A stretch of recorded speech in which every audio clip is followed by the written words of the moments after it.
Колко пари изхарчихме за една вечеря в Созопол?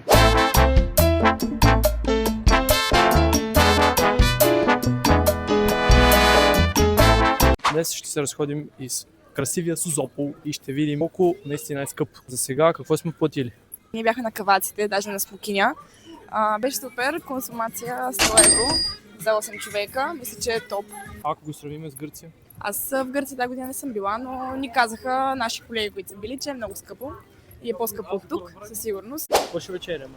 Ще вечеряме с кариди и миди.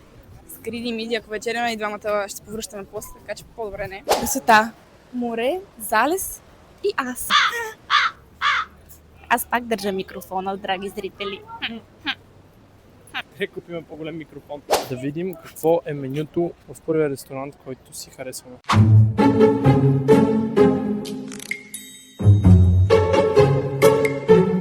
И сега, как ще оценим нашата вечеря? Аз оценявам пилешкото в сладко кисел сос 10 от 10. Аз много го обичам.